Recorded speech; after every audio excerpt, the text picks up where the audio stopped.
Hi friends, அனைவருக்கும் இனிய மாலை வணக்கம். எல்லோரும் எப்படி இருக்கீங்க? நல்லா இருக்கீங்களா? நானும் நல்லா இருக்கேன். உங்கள்கிட்ட ஒரு முக்கியமான விஷயம் பேசணும் மக்களே. என்ன அப்படின்னு பார்த்தீங்கன்னா, போன பகுதி 50வது பகுதியை பார்த்துருக்க பார்வையாளர் எவ்வளோ பேருன்னு பார்த்தீங்கன்னா, வெறும் 9 பேர் தான். எத்தனை பேர்? வெறும் 9 பேர் தான் பார்த்துருக்காங்க. இதை பார்க்கும்போது உண்மையிலேயே எனக்கு வருத்தமாக இருக்குது. நம்மளை மாதிரி ஆளுகளெல்லாம் இன்னும் மக்கள் ஏற்றுக்கறல. வெறும் 9 பேர் தான் பார்த்துருக்காங்க. அந்த 9 பேருக்கும் என்னுடைய மனமார்ந்த நன்றியை நான் தெரிவிச்சுக்கிறேன். இவ்வளோ பேர் கொடான கொடி ஜனங்கள் இருக்கிற மத்தியில் என்னுடைய வீடியோவை 9 பேர் தான் பார்த்துருக்கீங்க. அந்த 9 பேருக்கும் என்னுடைய மனமார்ந்த நன்றியை நான் தெரிவிச்சுக்கிறேன். அதாவது ரொம்ப நாங்கள்லாம் மிடில் கிளாஸ் தான். அக்காட்ட சரியான ஸ்டாண்டு கூட கிடையாது. ரெண்டாவது மைக்கு கிடையாது. இப்படி இதை கூட வாங்கக்கூடிய சூழ்நிலையில் நாங்கள் இல்லை. இருந்தால் கூட ஏதாவது நம்ம முயற்சி பண்ணி ஏதாவது பண்ணலாம் அப்படின்றதுல தான் நான் வந்துக்கிட்டு இருக்கேன். ப்ளீஸ் மக்களே, என்னையும் கொஞ்சம் ஏற்றுக்கங்க, எனக்கு கொஞ்சம் சப்போர்ட் பண்ணுங்கள்.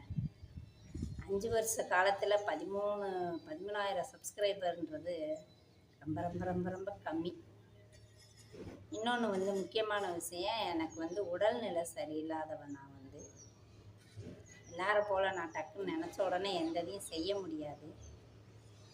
இன்றைக்கி கூட நான் மத்தியானம் லைவ் போட்டுட்டு பார்த்தீங்கன்னா வியூவர்ஸ் ரொம்ப வரவே இல்லை. அப்படியே உட்காந்தே இருந்தேன், தூக்கம் தள்ளிடுச்சு. மருந்து சாப்பிட்டுட்டு இருந்தேன், தூக்கம் தள்ளிடுச்சு. அப்படியே போய் நான் படுத்துட்டேன். லைவ் ஓடிட்டுருக்கு, நான் படுத்துட்டேன். அந்த மாதிரி ஒரு சூழ்நிலை, என் உடம்பு உபாதைகள் இருக்குது. இருந்தாலும் நான் என்னுடைய குடும்பத்துக்காக, வாழ்வாதாரத்துக்காக தான் நான் இந்த பாடுபடுறேன். கொஞ்சம் கருணை காட்டுங்க மக்களே. நான் வெளியில் பார்க்கும்போது நல்லா தான் இருப்பேன். உள்ளுக்குள்ளே 1000 இதுகள் உடம்புக்குள்ளே வியாதி வச்சு நான் மருந்து மாத்திரை சாப்பிட்ருக்கேன். இதெல்லாம் நான் சொல்லக்கூடாதுன்னு நினச்சேன். இந்த தடவை எனக்கு ரொம்ப மனத்தாக்கமாகிடுச்சு. வெறும் 9 பேர் தான் பார்த்துருக்கீங்க. ரொம்ப மனசு வருத்தமாக இருக்குது. சரி, பரவாயில்ல. அந்த 9 பேருக்கும் என்னுடைய மறுபடியும் சொல்லிக்கிறேன் மனமார்ந்த நன்றி. ஓகே மக்களே, இப்போ நம்ம 50வது பகுதியில் என்ன பார்த்தோம், ஃபைனலாக என்ன பார்த்தோம்னு பார்த்தீங்கன்னா, அதாவது என் கணவர் என்கிட்ட சம்மதம் கேட்டுட்டு, நான் அதுக்கு எதுவுமே சொல்லலை. உடனே சொல்ல முடியாது இல்லையா, யாராக இருந்தாலும் அதுதான். அப்போ அதுக்கப்புறம் எங்கள் அம்மாட்ட கேட்டாங்க. எங்கள் அம்மா என்னம்மா இப்படி கேட்குறாப்புல அப்படின்னு சொல்லி எங்கள் அம்மா என்கிட்ட கேட்டாங்க. அதோடு தான் நான் முடிச்சிருந்தேன். சரி வாங்க மக்களே, இன்றைக்கி நம்ம அதோட தொடர்ச்சியை பார்க்கலாம். வீடியோக்குள்ளே போகலாம். இப்போ 51வது பகுதி. இந்த பகுதியில் நம்ம என்னுடைய அடுத்த கட்ட நடவடிக்கை என்ன, தொடர்ச்சியை நம்ம பார்க்கலாம். சரி மக்களே, நான் வளவலன்னு பேசிட்டு இருந்த தடவை, ஏன்னா எனக்கு மனக்குமுறல், பேச வேண்டிய சூழ்நிலை, மன வேதனை ஆயிடுச்சு ரொம்ப. என்னோடய வீடியோ போகலைன்னும் போது எனக்கு ரொம்ப வேதனை ஆயிடுச்சு. அதனால் கொஞ்சம் பேசிட்டேன். சரி பார்க்கலாம். இதில் நான் அதிகமாக பேச மாட்டேன், கவலைப்படாதீங்க. இப்போ எங்கள் அம்மா என்கிட்ட கேட்குறாங்க. கேட்ட உடனே எனக்கு டக்குன்னு சொல்ல தெரியல. ஏன்னா எனக்கு 5 மாப்பிள்ளைங்க வந்தவங்க வரலை. பாதி பேர் பார்த்தாங்க, பாதி பார்க்கல. இப்படியே போயிடுச்சு. 6வதாக இவங்க கேட்ட உடனே எனக்கு படபடன்னு ஆயிடுச்சு. ஒன்றுமே பேச வரல. அப்போ கொஞ்சம் டைம் எடுத்துட்டு நம்ம சொல்லிக்கலாம்னு சொல்லிட்டு நான் விட்டுட்டேன். அப்போ எங்கள் அம்மாட்ட நான் சொன்னேன், எனக்கு எதுவும் தோணலைம்மா, நீங்கள் முடிவு எடுத்தால் எனக்கு ஓகே தான் அப்படின்னு நான் சொல்லிட்டேன். சரிம்மா, நானும் அக்காவங்கள்ட்ட ஊருக்கு போயிட்டு வரேன். ஓசூர் மெட்ராஸ் போயிட்டு அக்காவங்கள்ட்டையும் பேசிட்டு நான் வந்துடுறேன். அந்த தம்பியவும் நான் ஒரு வாரம் 10 நாளையில் பெரியவங்களை கூட்டிகிட்டு நீங்கள் வாங்க, நல்ல நாளாக பார்த்து நான் சொல்லிட்டேன்னு எங்கள் அம்மா சொல்லிட்டாங்க. சரிம்மா நானும் சொல்லிட்டேன். பார்த்தீங்கன்னா எங்கள் அம்மாவும் ஊருக்கு போயிட்டாங்க. ஊருக்கு போன உடனே எங்கள் மாமா ஒய்ஃபு, தாய் மாமே ஒய்ஃபு, இன்னொரு சைடு எங்கள் பெரியம்மா மக, அவங்க எங்கள் தங்கச்சி நானும் இருக்கேன், எங்களுக்கு துணைக்கி இருக்கிறாங்க. சரின்ட்டு அவங்க வர்றாங்கல்ல நைட்டு தூங்கிக்கிடுவாங்க துணைக்குன்னு சொல்லிட்டு எங்கள் அம்மா ஊருக்கு போயிட்டாங்க. ஊருக்கு போய் எங்கள் அக்காவுங்கள்ட்டலாம் பேசிட்டு வந்துட்டாங்க. ஆனால் எங்கள் அக்காவுங்களாம் என்ன சொல்லியிருக்காங்கன்னு பார்த்தீங்கன்னா, நாங்களே நினச்சோம் இந்த மாதிரி ஒவ்வொரு மாப்பிள்ளையாக வருது மலருக்கு தட்டி போய்கிட்டே இருக்கேம்மா. அப்போ எங்கள் சின்னக்கா வீட்டுக்காரரும் சின்னக்காவும் பேசின்னு இருக்காங்க. ஏன் இப்படி ஒவ்வொரு மாப்பிள்ளையாக வந்து வந்து போகுது, நம்மளே வந்து ராஜாவுக்கு கூட கேட்டு முடிச்சு வைக்கலாம் அப்படின்னு அவங்க 2 பேருக்குள்ள ஆல்ரெடி பேசியிருக்காங்க. பேசிட்டு எங்கள் பெரிய அக்காவிட்டையும் சொல்லியிருக்காங்க போல். சொன்ன உடனே எங்கள் அம்மா போனோடனே இதைத்தாம்மா நாங்கள் எதிர்பார்த்தோம், நாங்கள் சொல்லணும்னு இருந்தோன்னு சொன்னோன்னே எங்கள் அம்மாவுக்கு சந்தோஷம் தாங்கலை. சரிப்பா நீங்கள் என்னமோ சொல்லுவீங்களோ என்னமோன்ட்டு தான் நான் இருந்தேன் அப்படின்னு எங்கள் அம்மா சொல்லியிருக்காங்க. உடனே சரின்னு சொல்லி எல்லாருக்கும் சம்மதம் மக்களே. எங்கள் வீட்டில் எல்லாத்துக்கும் சம்மதம். அப்போ என்ன பண்ணாங்கன்னா அப்படியே போச்சு. ஒரு வாரமாக ஒரு வாரம் கழித்து வர்றாங்கன்னா தகவல்லாம் முன்னாடியெல்லாம் சொல்லலை. இப்போ வந்து ஃபோன் இருக்குது, நம்ம முன்னக்கூடி தகவல்லாம் சொல்லிடுறோம். அப்போ வந்து ஃபோனும் கிடையாது, எதுவும் கிடையாதா. பார்த்தீங்கன்னா ஒரு நாள் ஞாயிற்றுக்கிழமை தான். ஞாயிற்றுக்கிழமை வந்து நம்ம இந்த போர்வை துணி துவைக்கிறது, தலைவாணி உரம் இதுகளெல்லாம் போட்டு ஒரு குவியல் போட்டு துவைச்சிருவேன். வாரத்தில் ஒரு நாள் துவைச்சிடுவேன். அப்போ நான் என்ன பண்ணேன், பெரிய குவியெல்லாம் குமிச்சு வச்சு துவைச்சிக்கிட்டு இருக்கேன் மக்களே. துவைச்சிக்கிட்டு இருக்கேன்னா நான் எப்படி எந்த கோலத்தில் இருந்தேன் அப்படின்னு பார்த்தீங்கன்னா, பாவாடை சட்டை தான் போட்டிருக்கேன், தலையை தூக்கி ஏற்றி கொண்ட விட்ருக்கேன். அவங்க வர்றாங்க. பார்த்தீங்கன்னா நான் துணியை துவைச்சிக்கிட்டு இருக்கேன். குனிஞ்சு நிமிர்ந்து பார்த்தா 3 பேரும் நிற்கிறாங்க. யாருன்னா ராஜா, அவங்க அம்மா, அவங்க தம்பி. 3 பேர் மட்டும்தான் வந்திருக்காங்க, வேறு யாரும் வரலை. அப்போ நின்ன உடனே பார்த்தேன், ஒரு வேலை இவங்க தான் அவங்க அம்மாவோ அப்படின்னு சொல்லிட்டு வேகமாக எந்திரிச்சு கையெல்லாம் கழுவிட்டு வாங்க வாங்க அப்படின்னு சொல்லிட்டு நான் உள்ளே வந்துட்டேன். உள்ளே வந்தோடனே எங்கள் அம்மாவும் இருந்தாங்கம்மா, அந்த மாதிரி வந்திருக்காங்கம்மா அப்படின்னு. உடனே எங்கள் அம்மாவை அடுப்பில் வேலை பார்த்தவங்க வந்து வாங்க வாங்கன்னு கூப்பிட்டாங்க. கூப்பிட்டு உட்காந்து அவங்க பேச ஆரம்பிச்சிட்டாங்க. சரின்னு சொல்லிட்டு, ஆனால் எங்கள் மாமியார் வந்து ஒரு முழு மனதாக ஒரு மகிழ்ச்சியாக அப்படியெல்லாம் அவங்க பேசவே இல்லை.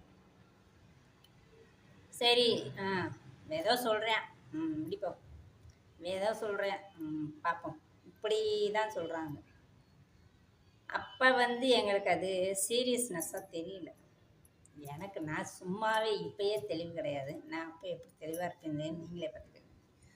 அப்போ எங்கள் அம்மாவும் சரின்னு சொல்லிட்டு பேசுகிறாங்க. நான் இங்கே துணி துவைக்க வெளியே வந்து உட்காந்துட்டேன். பார்த்தீங்கன்னா இட்லி ஊற்றி சட்னி அரைச்சி சாம்பார் வச்சு அது இதுன்னு வச்சு எங்கள் அம்மா சாப்பாடு காலையில் டிஃபன் மட்டும்தான். காலையில் டிஃபன் மட்டும் சாப்பிட்டு கிளம்பிட்டாங்க. சரின்னு சொல்லிட்டு வச்சிட்டாங்க. சரி நம்ம இன்னொரு நல்ல நாளாக பார்த்து நாங்கள் வந்து ஒரு பூ கூட வாங்கிட்டு வரலைன்னா பார்த்துக்கோங்க. ஒரு பொண்ணு பார்க்க வர்றவங்க எப்படி வருவாங்க, அந்த மாதிரிலாம் அவங்க வரலை. சும்மா சாதாரணமாக போகிற போக்கில் அப்படி பார்த்த மாதிரி வந்தாங்க.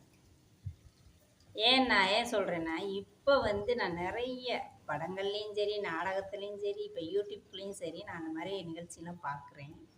அதனால் எனக்கு அது இப்போ தான் தோணுது. அது வந்து பூ வாங்கிட்டு வந்து வச்சு விட்றாங்க இல்லையா, அந்த மாதிரிலாம் எங்கள் மாமியார் எதுவுமே எனக்கு வாங்கிட்டு வரல, வச்சும் விடலை. அப்போ அவங்க யாரோ விருந்தாடி வந்த மாதிரி வந்துட்டு அப்படி போயிட்டாங்க. போன உடனே அதுக்கப்புறம் நான் வேலைக்கு போயிருந்தேன். இவங்களாம் அவங்க வர இவங்க போக பேசி எங்கள் அம்மா அவங்களாம் பேசி முடிவு பண்ணிக்கிடுவாங்க. அப்போ வந்து என்ன பண்ணிட்டாங்கன்னா, அவங்க எங்கே இருந்தாங்கன்னு பார்த்தீங்கன்னா மதுரையில் நாராயணபுரம்ன்றது அந்த பக்கம், அது என்னது கொஞ்சம் தூரம். அப்போ அங்கிட்டு இருந்தவங்க என்ன பண்ணாங்க, வீடு காலி பண்ணி நாங்கள் இருந்த ஒரு 5-6 தெரு தள்ளி ஒரு வீடு பார்த்து பக்கத்தில் இருக்கிற மாதிரி அங்கே வச்சுட்டாங்க. வீடு குடி வந்துட்டாங்க. குடி வரவும் பக்கத்துலேயே வந்து பேச கொள்ள போக வர எங்கள் அம்மாவுக்கு அவங்களுக்கு ஈஸியாக போச்சு. அப்போ முடிவு பண்ணிட்டாங்க, ஒரு நாள் வந்து நிச்சயதார்த்தம் வச்சுக்கலாம் அப்படின்னு சொல்லிட்டு. அப்போ நிச்சயதார்த்தம் வச்சுக்கலான்னு சொன்னால் எங்கள் அம்மா சொன்னாங்க, இவன் வந்து என் பொண்ணு வந்து பூக்குழி இறங்குறான், ஸ்ரீவில்லிபுத்தூரில் சந்தனமாரி அம்மனுக்கு பூக்குழி இறங்குறான். அது வந்து 2 வருஷம் இறங்கியாச்சு. வர்ற பங்குனி மாதம் இறங்கணும். பங்குனி மாதம் இறங்கிட்டா 3 வருஷம் கணக்காயிரும். அதுக்கப்புறம் வந்து அந்த 1 வருஷம் தடைப்பட்டு போச்சுன்னா திருப்பி 3 வருஷம் இறங்கணுமா. அது ஒரு கணக்கு இருக்குது போல்.